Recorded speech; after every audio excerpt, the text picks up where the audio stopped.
Salvete omnes. Let's get started. Urbs antiqua fuit, titeri tenuere coloni Carthago, Italiam contra Tiberinaque longe ostia, dives opum studiisque asperima belli, quam uno fertur terris magis omnibus unam post habita coluisse salmo, hic illius arma, hic curus fuit. There was an ancient city. Tyrian colonists held it. Carthage, far across from Italy and the mouth of the Tiber, rich in resources and very skilled in the arts of war, which one, Juno, is said to have cherished more than all lands, with Samos having been held after it. Here were her arms, here was her chariot. Okay, let's break it down a little bit more. This is talking all about the introduction of Carthage, Carthago. It's a city where Queen Dido rules, and it is talking about how Juno loves this city. Now, talking about the asperima belli, very skilled in the arts of war, studiis of war, is clearly a reference to the Punic Wars that Rome fought with Carthage, and any reader in Virgil's time would have been thinking of that when they see this phrase in particular, because Carthage was a rival of Rome for many years. Now, if we look at the grammar, I'd like to point out tenuere. This is not an infinitive. You may be tripped up here thinking it looks like one, but it's a syncopated form of tenuerunt. It comes from tenui, not tenere. Here's the verb if you want to look at it. Now we have Carthago. This is actually a nominative because the noun is Carthago, Carthaginus, and it is feminine third declension. So Carthago is nominative here. Contra, across from Italy and the mouth of the Tiber, or the Tiberine mouth, by far or far away.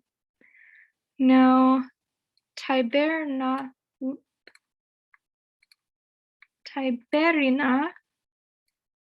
goes with Ostia over here.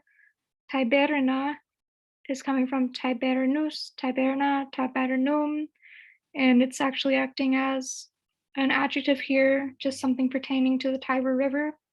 So it's easy to say the mouth of the Tiber, the port of the Tiber, the opening of the Tiber River. Now here we have some adjectives describing Carthage. So we have dives, which means rich. Rich, opum, here's a genitive plural, rich like in resources. And then over here we have another adjective describing Carthage, very skilled. Asperima, very skilled.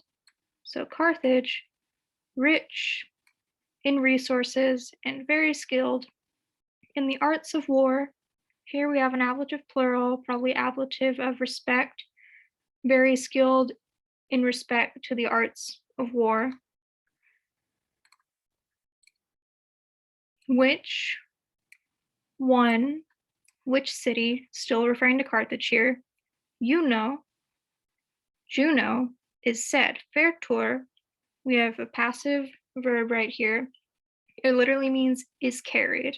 Like it is carried, Juno is carried, Juno is said to have cherished. Here we have a perfect active infinitive, coluisse, to have cared for, to have cherished, more than all other lands. There's no other use here, but you can supply that. More than all lands. Okay, and now we also have an ablative absolute down here. Post habita samo.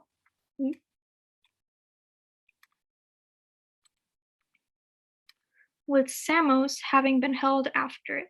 Remember, ablative absolutes have to have a noun in the ablative and a participle in the ablative, and they go together, and you should translate it as with blank having been blanked, or with blank blanking.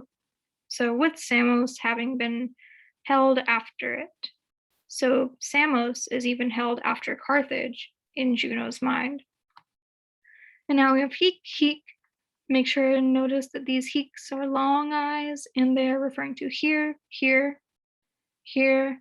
And now we have something called ellipsis. Ellipsis is whenever you have a verb that's used more than once, but it's only pictured once. It only occurs once, but you supply it over here. So you kind of put in a fuit over here, or fuerunt. Here were her arms, here was her chariot.